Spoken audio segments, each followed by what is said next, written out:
Good evening, everybody. This meeting is now called to order at 5:37 p.m.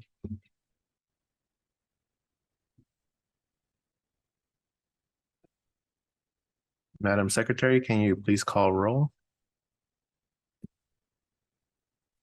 Chairperson Heredia, Present? Commissioner Alvarado, Present. Commissioner Barrera, Present. Commissioner Gavilanes, Present. Commissioner Velasco. Present. Thank you. And Mr. Iniguez, can you please lead us in the invocation? Yes, Mr. Chair, please bow your heads in prayer. Our Heavenly Father, we are thankful for all the blessings that you have bestowed upon us. We are grateful for the citizens who are interested in our city and who bring matters concerning traffic and safety to the attention of the commissioners. We ask that you be with the commissioners as they deliberate these matters and make their decisions. Thank you. Amen.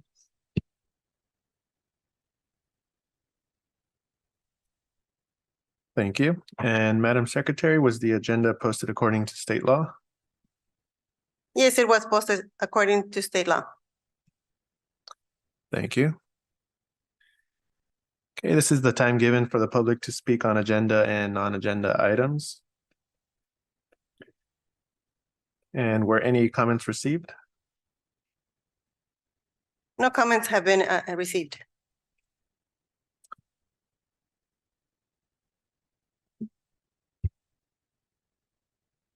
Okay, and I apologize, I think we missed the Pledge of Allegiance before we keep going. And Commissioner, let's see, Gavilan? Yes. All right, would you please lead us?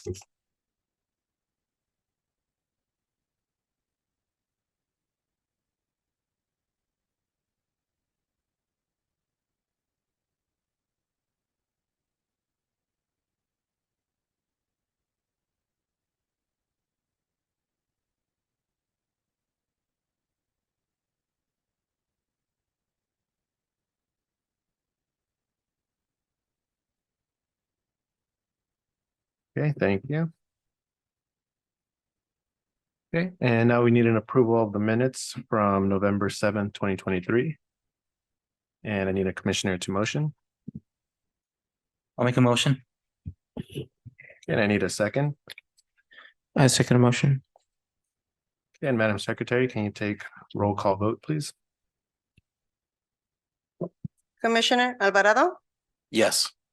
Commissioner Gavilanes, Yes. Commissioner Velasco, Yes. Chairperson Heredia. Yes.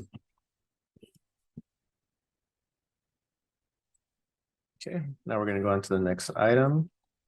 And Mr. Iniguez, can you please give the report? Yes, Mr. Chair. Item number 2 is regarding a request for a 3-way stop sign at the intersection of Ludell Street and Colmar Avenue. It is staff's recommendation that the Traffic and Safety Commission direct staff to continue to monitor the intersection and address future issues as needed, with no further action required at this time. So I'll go ahead and have City Engineer Benaj provide the full report. Doug? Thank you. Good evening, Commissioners. Tonight we are addressing a request we received from staff regarding an all-way stop at Ludell and Colmar Street. This is in a fully residential area, and this is a 3-way intersection, so it would be an all-way stop. Based on the residents' concerns about past intersection safety issues, and for all applicable traffic devices, we follow the manual and uniform traffic control devices, the MUTCD. And they provide provisions to protect liability for jurisdictions if we follow those warrants. And for stop signs, there are 3 warrants that must be satisfied in order for the stop sign to be installed. They involve collisions. I need 5 or more collisions reported in a 12-month period. Traffic volumes over 8 hours, you need 200 vehicles per hour or greater. And sight distance, where if there's obstructions or whatnot at the intersection to obstruct the sight distance.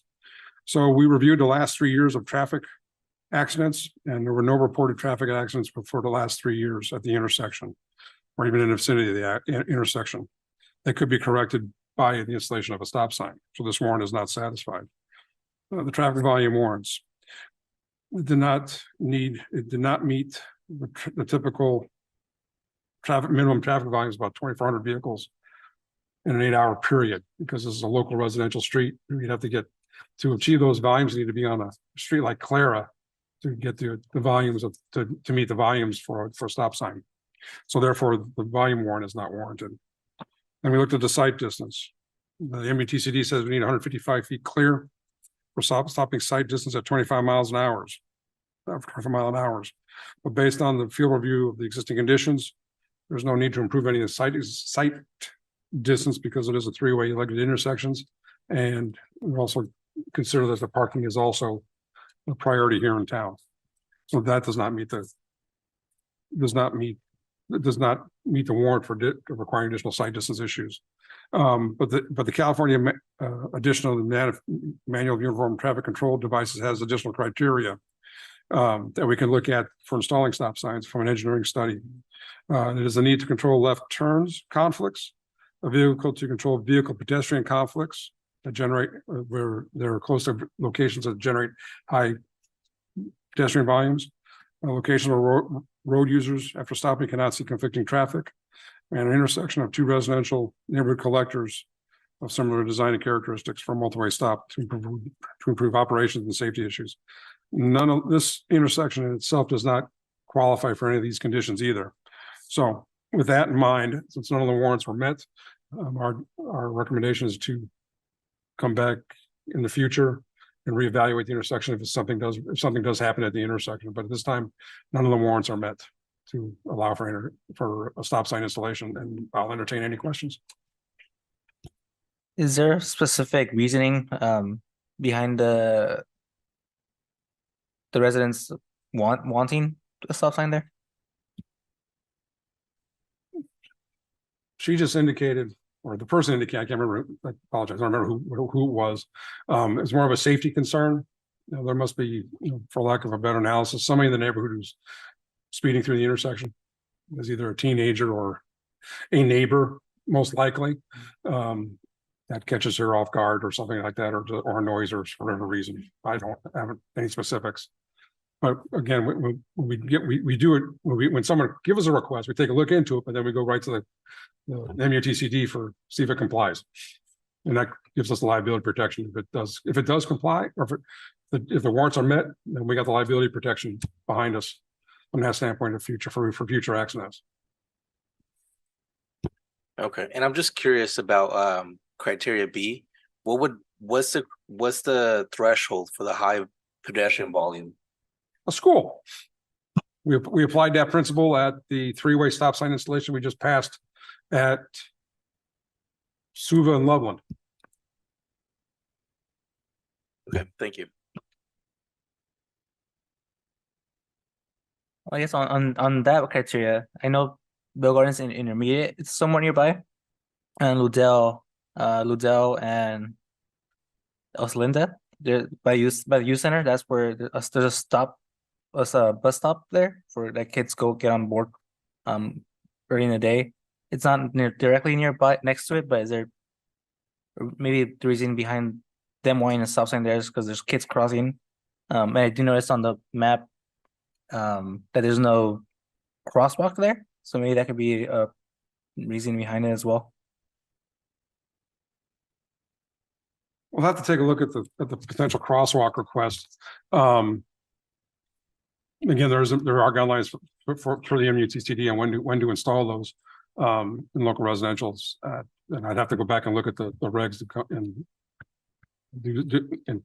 to evaluate that.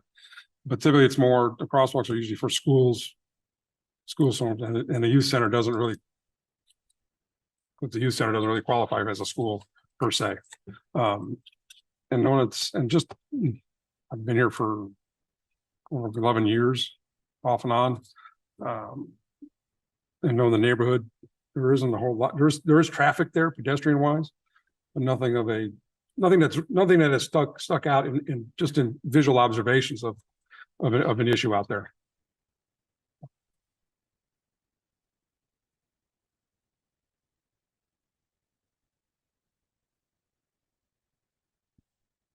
By any chance, would it possibly meet like a speed bump criteria without actually running through the study?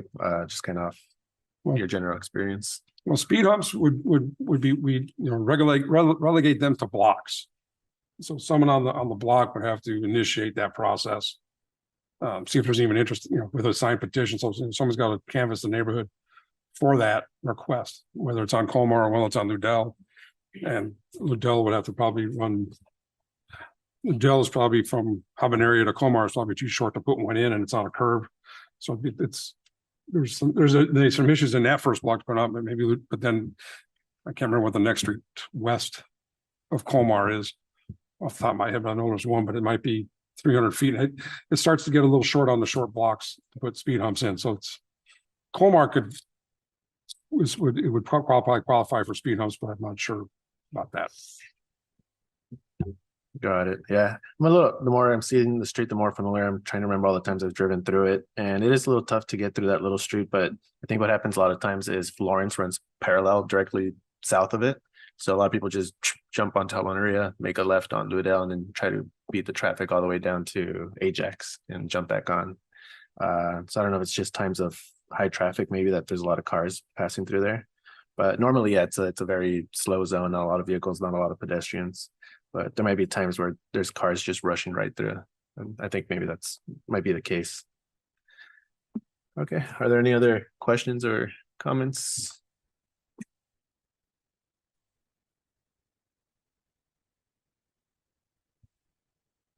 Okay, I need a motion from the commission to go ahead and just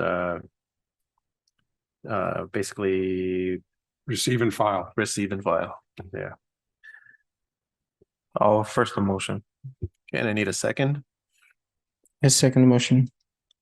Yeah, Madam Secretary, can you take roll call vote, please?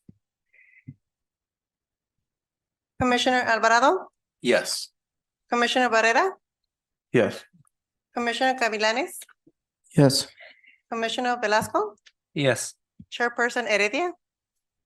Yes.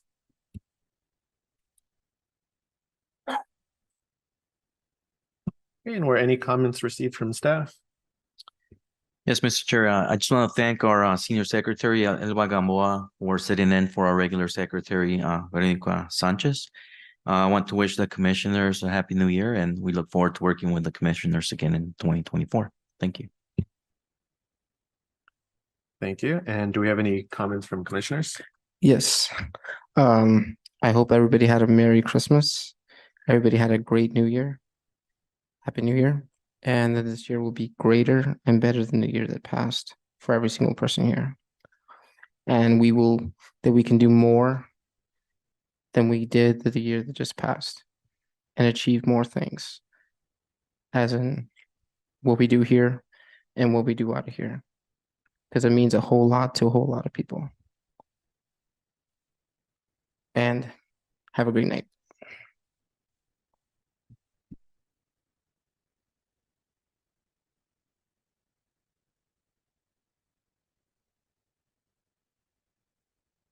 Okay, same here. Just wanted to wish everyone Happy New Year.